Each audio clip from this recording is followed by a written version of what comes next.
Hello my dear genius students, क्या हाल है? पढ़ाई चल रही सही से? चलो आज हम लोग डिस्कस करते हैं SN1 रिएक्शंस और SNI रिएक्शन। एक्चुअली SNI को मुझे डिस्कस करना था SN2 के साथ ही, पर चलो SN1 SNI और वन रीअरेंजमेंट रिएक्शन का एग्जाम्पल देखते हैं। और फिर एक नेक्स्ट वीडियो आएगा जिसमें तुम्हें रीअरेंजमेंट, कॉन्ट्रैक्शन एंड एक्सपेंशन बिल्कुल डिटेल में एंड ट्रिकी वे में समझाया हूँ, तो उसको तुम देखना। तुम्हें SN1 के जितने भी डाउट होंगे वहाँ पे सब क्लियर हो जाएंगे। फिलहाल हम चलते हैं थियोरेटिकल पार्ट ऑफ SN1। देखो अब हमने टाइम सेव करने के लिए इसको लिख दिया है। तो अब चलो इसमें SN1 फर्स्ट है तो यूनिमोलिकुलर ही है, और N है तो न्यूक्लियोफिलिक है, और SN सब्स्टिट्यूशंस है। देखो जो SNI होता है वो 2 स्टेप प्रोसेस होता है। 2 स्टेप प्रोसेस क्यों होता है स्टूडेंट्स? सी ये देखो 2 स्टेप ऐसा क्यों होता है। तो यदि मैं CH3Cl को मैं ऐसे लिखता हूँ, यदि CH3Cl को वाटर में डालता हूँ तो कंपाउंड क्या होगा, ये बन जाएगा CH3Cl प्लस वाटर है तो OH और H और एक यहाँ पे एक बॉन्ड बन जाएगा। ऑल्दो ये हाइड्रोजन बॉन्ड्स बहुत ही वीक बॉन्ड होते हैं, लेकिन बॉन्ड तो बनेंगे, एक न्यू बॉन्ड बनेंगे, और न्यू बॉन्ड बनने के कारण ये बॉन्ड यहाँ से ब्रेक कर जाएगा और ये बन जाएगा कैटायंस प्लस एक कैटायंस जनरेट हो गया। अल्टीमेटली ये समझो कि कोई भी सॉल्वेंट पोलर प्रोटिक लेंगे तो उसका काम होता है कैटायंस बनाना, लेकिन क्यों बनता है? क्योंकि एक न्यू बॉन्ड फॉर्म होता है पोलर प्रोटिक सॉल्वेंट के साथ। अब देखो जब तुम किसी न्यू बॉन्ड को ब्रेक करोगे ना तो हमेशा इंडोथर्मिक होता है। तो फर्स्ट स्टेप हमेशा इंडोथर्मिक ही होगा, और फर्स्ट स्टेप में तुमने क्या किया, कार्बोकेटाइन को फॉर्म किया। इसका मतलब ये हो गया कि फर्स्ट स्टेप इंडोथर्मिक है और कार्बोकेटाइन फॉर्म होता है, और वो हमेशा स्लो स्टेप है। आप पूछोगे सर स्लो स्टेप का एक और बताओ। देखो यदि तुमने केमिकल काइनेटिक्स पढ़ा होगा तो उसमें तुम पढ़े होंगे कि यदि A से B फॉर्म हो रहा है और B से C बनाना है तो B हमारा इंटरमीडिएट है। तो इंटरमीडिएट यूजली क्या होता है, फर्स्ट स्टेप जहाँ पे इंटरमीडिएट फॉर्म होता है वही स्लो स्टेप होता है। तो स्टूडेंट होता क्या है कि जो फर्स्ट स्टेप है जिसमें तुम्हारा बॉन्ड ब्रेक होता है, तो ये बॉन्ड ब्रेक होने के बाद एक न्यू बॉन्ड फॉर्म होता है। तो ये सारे प्रोसेस एकदम स्लो प्रोसेस होता है और इंडोथर्मिक होता है। अब फर्स्ट स्टेप में एक बार तुमने कार्बोकेटाइन तुम्हारा बन गया तो कार्बोकेटाइन, तो ये देखा जाता है कि वो कार्बोकेटाइन कैसा बना। क्या वो मिथाइल कार्बोकेटाइन बनेगा? क्या वो मिथाइल कार्बोकेटाइन बनेगा? क्या वो 2 डिग्री कार्बोकेटाइन बनेगा, या क्या वो 3 डिग्री बनेगा? स्टूडेंट कार्बोकेटाइन का जनरेशंस, अब इसमें से कौन सा कार्बोकेटाइन सबसे ज़्यादा स्टेबल होगा?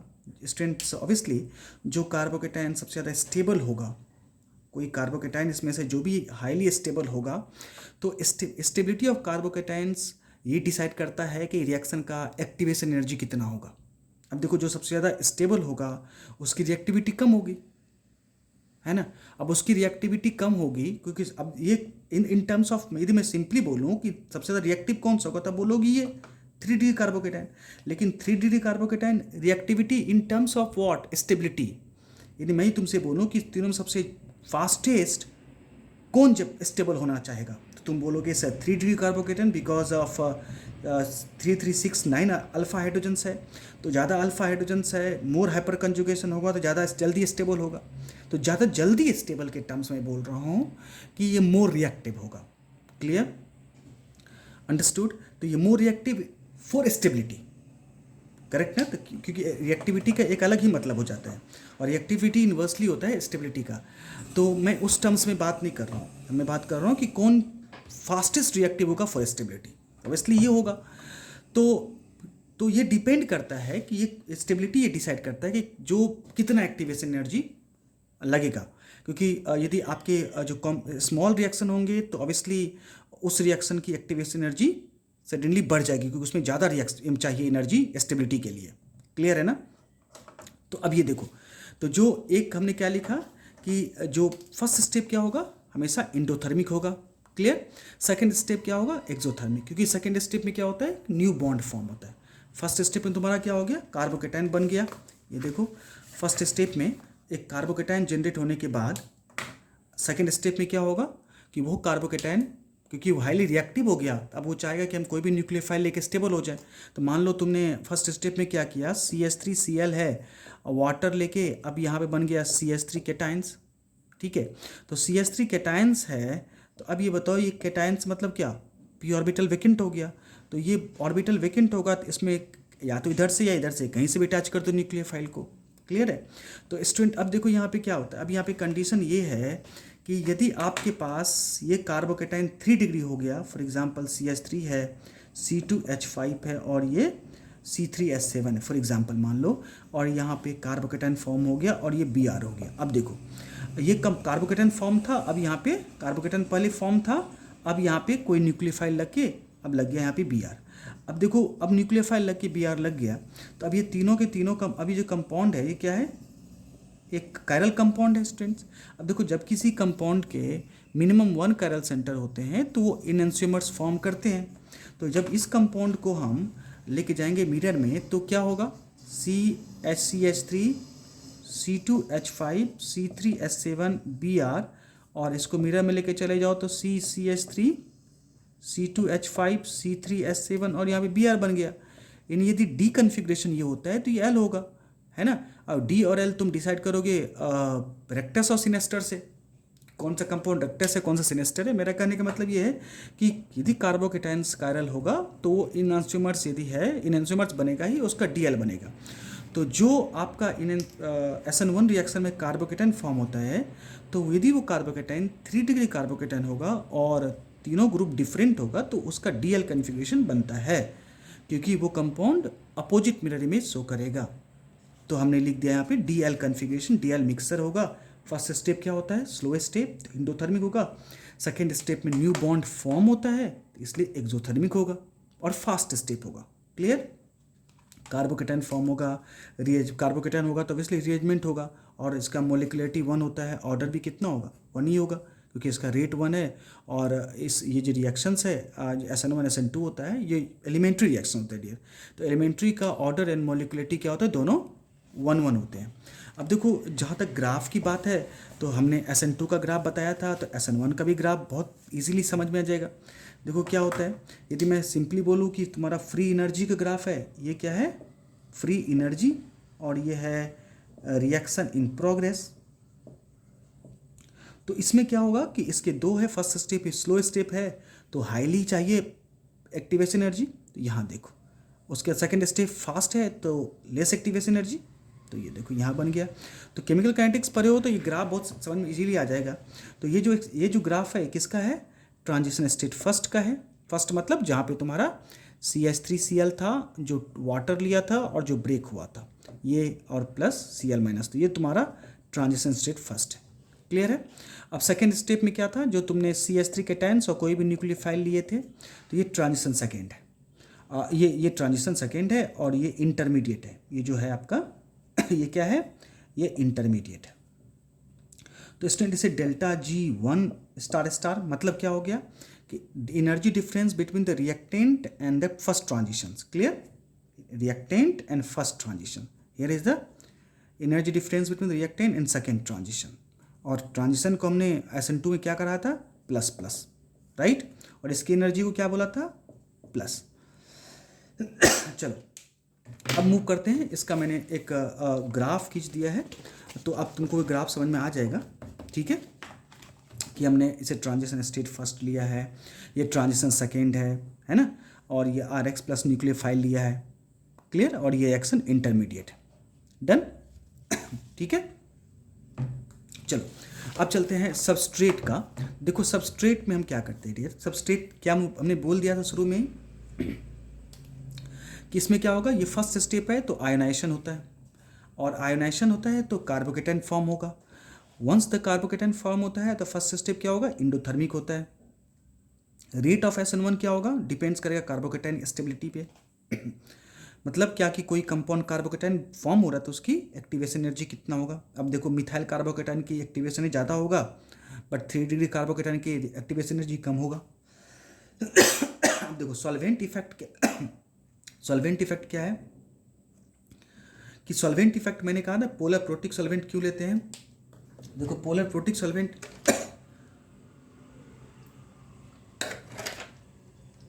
पोलर प्रोटिक सॉल्वेंट, क्योंकि वो न्यू बॉन्ड फॉर्म करता है। जब न्यू बॉन्ड फॉर्म करेगा तो वो क्या होगा, एक पुराना बॉन्ड ब्रेक होगा। अब देखो यहाँ पे हमने लिख दिया है, help the substrate to ionise easily and promote the SN1 reaction. अब देखो क्या होता है, स्टूडेंट जो SN1 में न्यूक्लियोफाइल लेते हैं वो प्योर वो न्यूक्लियोफाइल के साथ साथ हम उसमें सॉल्वेंट भी लेते हैं, इसलिए हम उसे कहते हैं सॉल्वोलाइसिस। जैसे मिथेनॉल लोगे तो उसे हम लोग मिथेनोलाइसिस कहते हैं, ठीक है। सॉरी। और यदि इथेनॉल लोगे तो इथेनोलाइसिस, वाटर लेंगे तो हाइड्रोलाइसिस कहेंगे उसको हम लोग। और कैटलिस्ट क्या लेंगे, Ag+, जिंक क्लोराइड या सिल्वर AlCl3 यदि कैटलिस्ट लेंगे तो। अब हमने ये बता दिया सॉल्वेंट का ऑर्डर क्या होगा। देखो पोलर प्रोटिक सॉल्वेंट लेते हैं on the basis of dielectric constant, जिसका डाइलेक्ट्रिक कांस्टेंट ज़्यादा होगा उसका SN1 रिएक्शन ज़्यादा होगा, उसमें ज़्यादा होगा। तो H2 सबसे ज़्यादा डाइलेक्ट्रिक कांस्टेंट होता है, फिर एसिटिक एसिड का, फिर मिथेनॉल का, एसिटिक एसिड का, फिर इथेनॉल का, फिर अमोनिया का। अब एक चीज़ बहुत इंपॉर्टेंट है, उसको दिमाग में बैठा लेना कि वाटर है, एल्कोहल है, H2S लिखा है, RSH और एसिटिक एसिड शॉर्ट्स रिएजेंट और एसीटोन। सिर्फ ये रिएजेंट तुम याद कर लो, ये सिर्फ SN1 में जाता है। और एक HX का कंडीशन है, मैं बताऊंगा। बट H2O का OH न्यूक्लियोफाइल बनेगा, ROH का RO नेगेटिव, H2S का HS नेगेटिव, RSH का RS नेगेटिव, ये न्यूक्लियोफाइल जनरेट होता है इस तरह से। और acetic acid RCO-, shorts reagent F-, और एसीटोन OH नेगेटिव।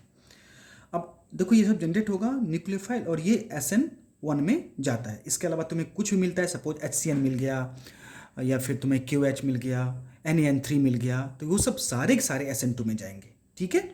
तो यदि तुम्हें कन्फ्यूजन है SN1 SN2 में तो तुम इस रीजेंट को याद कर लो, इससे तुम्हें आसान हो जाएगी डिसाइड करना। अब पूछोगे सर HX का क्या ट्विस्ट है। देखो HX का ट्विस्ट ये है कि यदि तुम्हारा रिएक्शन सिंपल है, वन स्टेप रिएक्शन है, तो तुम HX लोगे तो वो हमेशा क्या होगा, इस पे जाएगा और वो तुम्हारा OH H है, कैटाइंस है, तो X नेगेटिव इस पे अटैक कर देगा, तो यानी ये SN2 होगा। लेकिन वही तुम यदि इस तरह से कॉम्प्लेक्स बनाओ, यहाँ पे OH है, तो तुम्हारा जो HX होगा वो क्या होगा, SN1 के थ्रू जाएगा। इसलिए मैंने कहा HX 2 डिग्री 3 डिग्री अल्कोहल है तो वो SN1 के थ्रू जाएगा, 1 डिग्री अल्कोहल है तो वो SN2 के थ्रू जाएगा। लेकिन रेस्ट रिएजेंट दिमाग में बैठा लो। अब चलते हैं कि देखो SN2 में पढ़ाया था कि जितना इलेक्ट्रॉन विड्रॉइंग ग्रुप होगा उसका SN2 उतना फास्ट होगा। यहाँ पे एक अलग है, जितना इलेक्ट्रॉन डोनेटिंग ग्रुप तुम कर सकते हो, या फिर ये बोल दो कि सबसे एक्सेलेंट होता है RO CH2X, राइट। उसके बाद 3 डिग्री, उसके 2 डिग्री, और एलाइलिक और बेंजाइलिक का एक कंडीशन है डियर, यदि तुम्हारा न्यूक्लियोफाइल बहुत ही अच्छा है तो वो SN2 में जाएगा, उतना अच्छा नहीं न्यूक्लियोफाइल है, वीक है, तो वो SN1 में जाएगा। अब देखो एक रिएजमेंट का मैं तुम्हें बता रहा हूँ रिएक्शन जो तुम्हारा NCERT का है, और उस रिएक्शन को एक माइंड में बिठा लो। बट नेक्स्ट वीडियो लेक्चर में हमें बहुत ही सिंपल ट्रिक में मैंने बताया कि कॉन्ट्रैक्शंस, एक्सपेंशन और रीअरेंजमेंट का detail reactions in easy way में।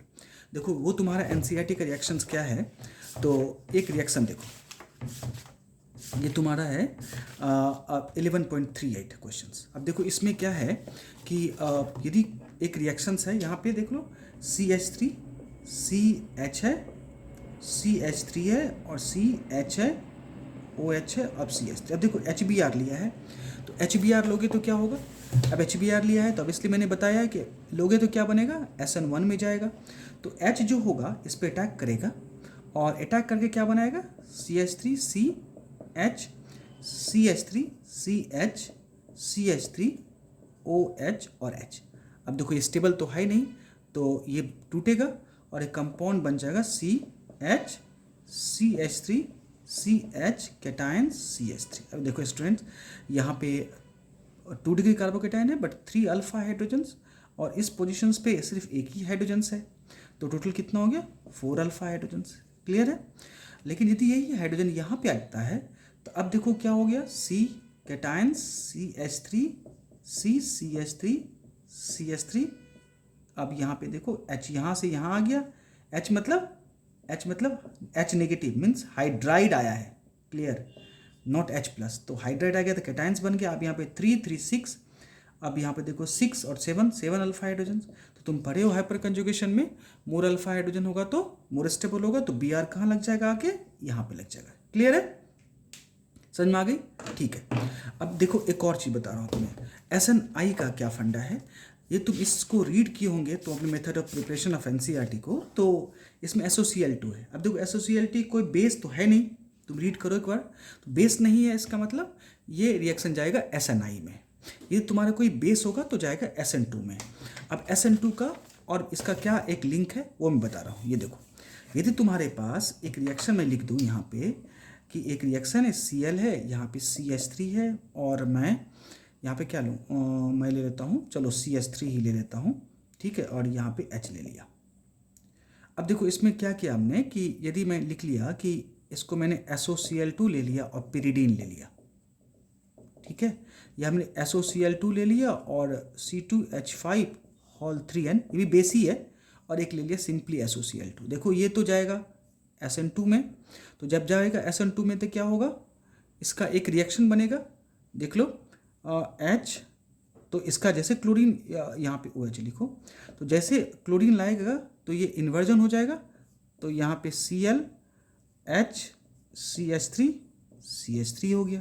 सेम इसमें भी होगा, सेम प्रोडक्ट यहाँ बनेगा। इसमें क्या होगा, रिटेंशन होगा, जहाँ पे OH है वहाँ पे जाके क्लोरीन लगेगा, तो H C CH3 CH3 और Cl। क्लियर है, जहाँ पे न्यूक्लियोफाइल है वहीं पे जाके ये SOCl2 का क्लोरीन लगेगा, वो होता है SNI। तुम्हारा method of preparation of NCERT SNI reactions है। SNI का मतलब क्या हुआ, SNI का मतलब हो गया internal nucleophilic substitution reaction. Student in सब का डिटेल हम लोग पढ़ेंगे जब मैं बताऊंगा method of preparation of alkyl halides और सारे, तब उसमें बिल्कुल हर चीज़ का मैकेनिज्म के साथ करेंगे कि कौन कौन सा रिएक्शन तुम SNI में, बट सिंपल फंडा याद रखो, बेस नहीं है तो SNI में ही जाएगा, और यदि बेस है तो SN2 में जाएगा। बट मैं पढ़ाऊंगा कि मैकेनिज्म इसका, कि जब पिरिडीन बेस लेंगे तो वो किस तरह SN2 में जाएगा, और जब पिरिडीन बेस नहीं लेंगे तो कैसे वो SNI में जाएगा, यानी इंटरनल रिएक्शन कैसे होता है, वो सब मेथड ऑफ प्रिपरेशन में बताऊंगा। क्लियर? तो देखो अब हम लोग नेक्स्ट वीडियो में पढ़ेंगे कॉन्ट्रैक्शन, एक्सपेंशन और रीअरेंजमेंट का ही पार्ट है दोनों, बट नेक्स्ट वीडियो में बहुत ईजी वे में पढ़ेंगे। Okay, clear? Thank you.